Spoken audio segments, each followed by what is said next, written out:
भीष्म पितामह का प्रस्तुतिकरण बहुत अच्छा है। वो कह रहे नाथ, मेरी मति रूपी बेटी कुंवारी बैठी है, मैं मरने से पहले उसका ब्याह करना चाहता हूं। भगवान बोले अच्छा, बताओ कैसा लड़का ढूंढे तुम्हारी बेटी के लिए। भीष्म पितामह कहते हैं आपसे सुंदर कौन होगा नाथ।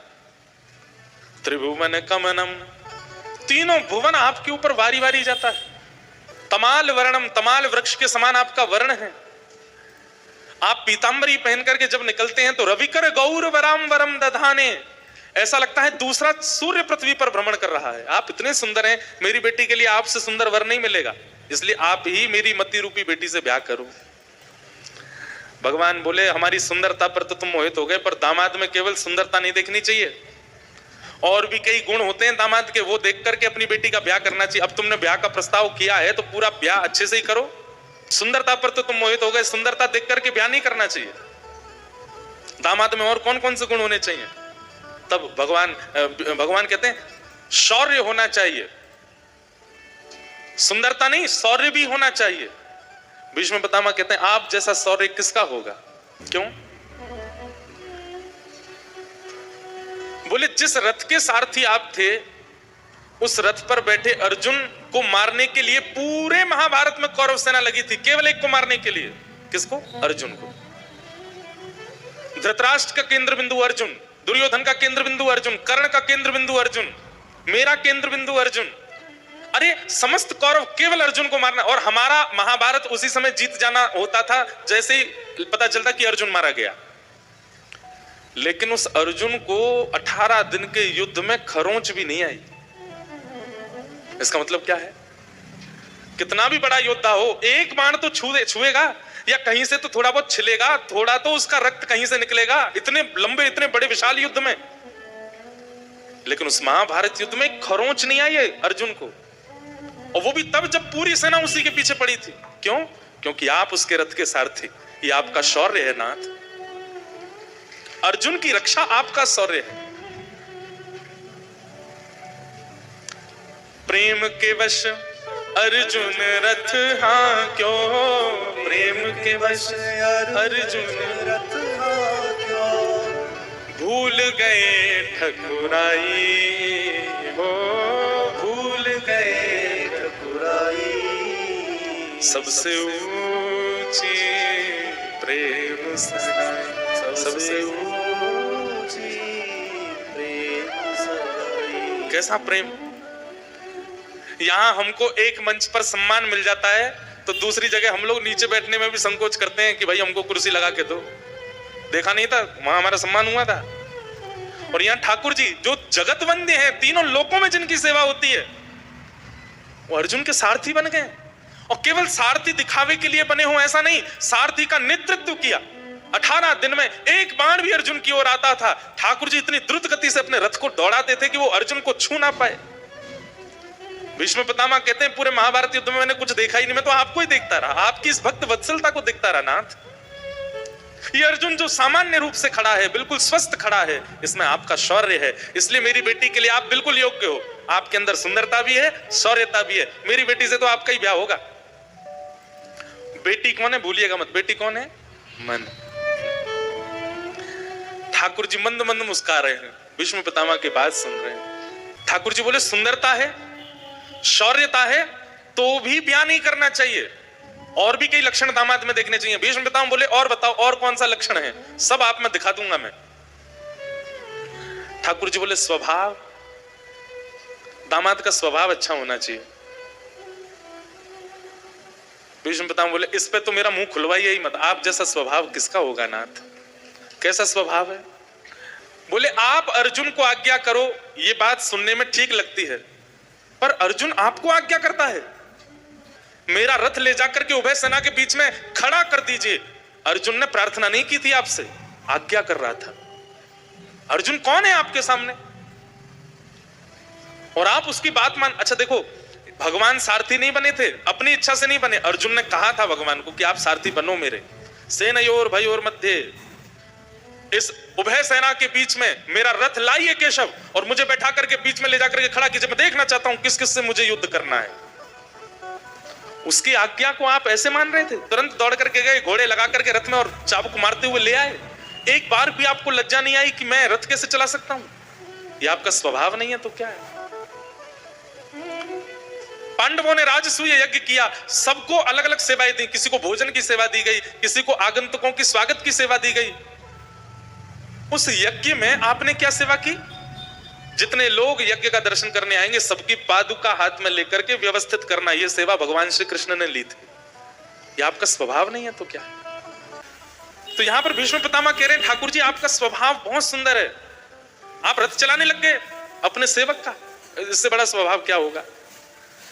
इस प्रकार भीष्म पितामह ने रूप, सौंदर्य, स्वभाव, समझदारी, प्रेम सबका वर्णन किया।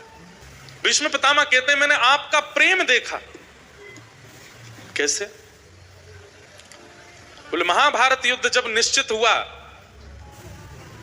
तो दुर्योधन और धृतराष्ट्र, दुर्योधन और अर्जुन दोनों आपके पास आए और आपसे आगे कहा कि महाभारत युद्ध होने वाला है, आप किस पक्ष में रहेंगे? तो आपने कहा कि भाई देखो हम किसी भी पक्ष में जा सकते हैं, पर दोनों पहले विचार मंत्रणा कर लो, हमको जो भी रखेगा वो घाटे में रहेगा। क्यों? क्योंकि हम अस्त्र शस्त्र नहीं उठाएंगे, हम तो बिना शस्त्र के रहेंगे। तब आपकी इस बात को सुनकर के दुर्योधन ने कहा कि बिना शस्त्र के रहोगे तो आपको रखने का फायदा क्या है? अर्जुन बोला आप बिना शस्त्र के ही रह लो, मैं आपको रख लूंगा। तो आप पांडवों के पक्ष में चले गए और दुर्योधन का मान रखने के लिए आपने अपनी सशस्त्र सेना दुर्योधन को दे दी। भगवान की सेना दुर्योधन की तरफ थी और स्वयं अकेले भगवान पांडवों की तरफ। और ठाकुर जी ने संकल्प लिया था कि मैं शस्त्र नहीं उठाऊंगा।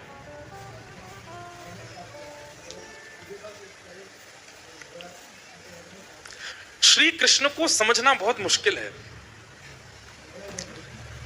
अब आप लोग कथा सुनते हैं, पर कभी कभी अपने आप को उस स्थिति में डाल के देखा कीजिए, अगर ठाकुर जी ने हमको भी यही वचन दिया होता, भाई हमारा कोई बहुत बड़ा संकट है, उस संकट में हम ठाकुर जी से कोई वरदान मांगने गए, ठाकुर जी से कृपा मांगने गए, ठाकुर जी कह रहे हैं भैया देखो संकट तुम्हारा बना रहेगा, संकट तुम्हारा दूर नहीं होगा, पर हाँ मैं आ जाऊंगा, तो निश्चित है 99% लोग हाथ ही जोड़ जाते, ठाकुर जी बने रहो, मंदिर में ही रहो, क्या फायदा आपको ले जाके? एक तो संकट, ऊपर से कुछ करोगे हो नहीं।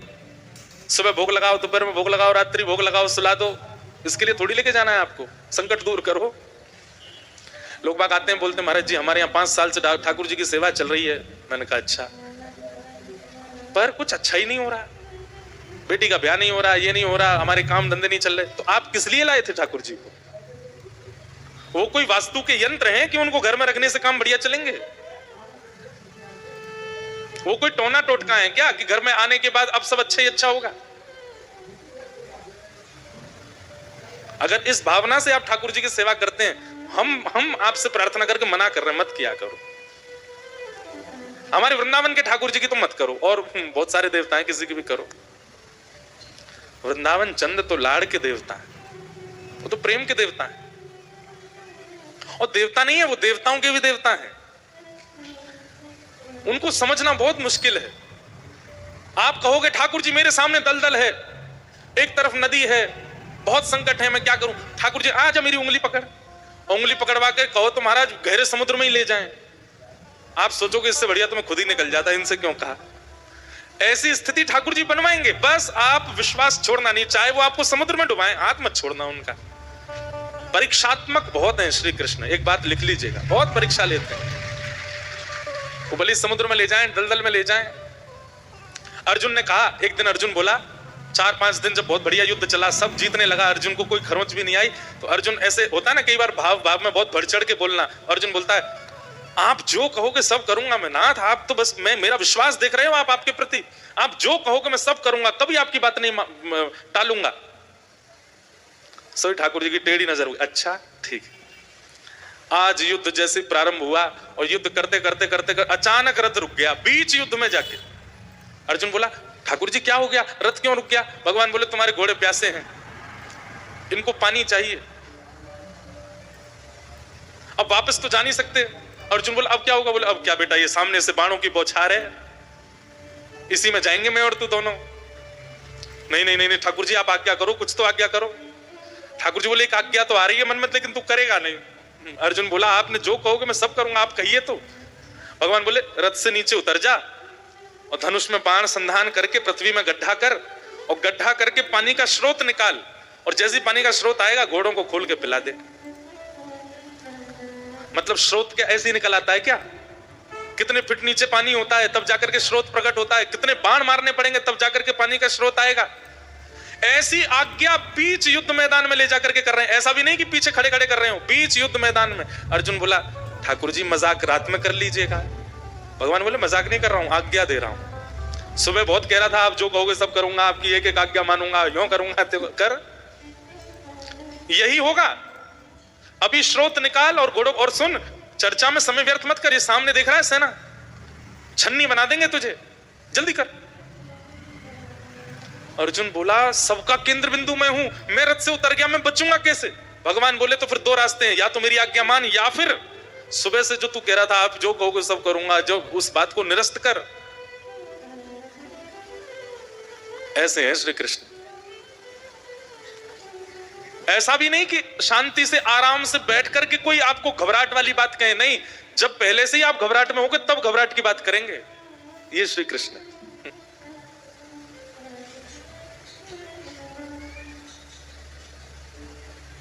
लेकिन ये उनका तरीका है, बस घबराना नहीं, विचलित मत होना, और सबसे बड़ी बात अविश्वास मत कर बैठना उनके प्रति। वो कैसी भी स्थिति बिगाड़ दें, आपकी परिस्थिति बिल्कुल दयनीय कर दें, उनके प्रति विश्वास मत डगमगाने दें।